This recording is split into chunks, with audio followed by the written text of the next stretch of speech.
Hello दोस्तों, मैं आज आपके लिए एक बहुत प्यारी सी माँ बेटी की कहानी लेकर आई हूँ। कहानी पसंद आती है तो आप मेरे चैनल को सब्सक्राइब कर लीजिएगा अगर अभी तक आपने नहीं किया है तो।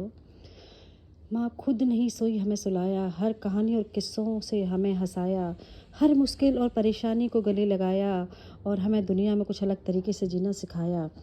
एक बार एक बूढ़ी माँ को अब उसके बेटे ने एक वृद्धाश्रम में ले जाकर छोड़ा। इस माँ का यही एकलौता बेटा था जिसके लिए इस माँ ने जीवन भर संघर्ष किया। इस बेटे के लिए सब कुछ किया जो एक माँ करना चाहिए, माँ कर सकती है, और आज भी अपने बेटे को किसी तरह से परेशानी ना हो इसीलिए आश्रम रहने के लिए तैयार हो गई। वृद्धाश्रम में रह रही माँ हमेशा अपने बेटे को याद करती, मगर बेटा केवल साल में एक बार उससे मिलने जाता था और फ़ोन पर बात कर लेता था। कई साल बीत गए। वृद्धाश्रम से बेटे को एक दिन एक फ़ोन आया। उसने कहा, बेटा जल्दी से आश्रम आके अपनी माँ से मिल लो, बहुत सीरियस है। बेटा जब अपनी बीमार माँ के पास पहुंचा तब वह अपनी आखिरी सांसें गिन रहा था। बेटे ने अपनी माँ से उनकी आखिरी इच्छा पूछी और पूछते हुए कहा, माँ तुम्हारे लिए क्या कर सकता हूँ बताओ।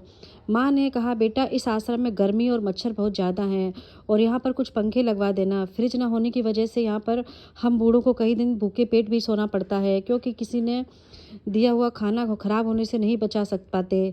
तो इस आश्रम के लिए एक दो फ्रिज खरीद के दे देना। बेटे ने अपनी माँ की सारी बातें सुनी और अपनी माँ से पूछा, आपने इतने साल यहाँ पर निकाल दिए पर आपने कभी भी ये बातें मुझसे नहीं की। अब जब आपके पास टाइम नहीं बचा है तब आप ये सब कह रही हैं, ऐसा क्यों?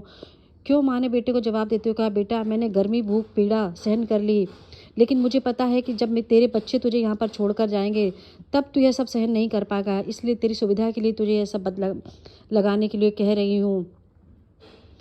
काश हर सास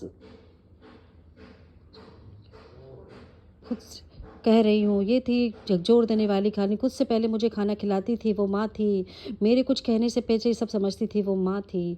कहानी कैसी लगी कमेंट करके ज़रूर बताइएगा।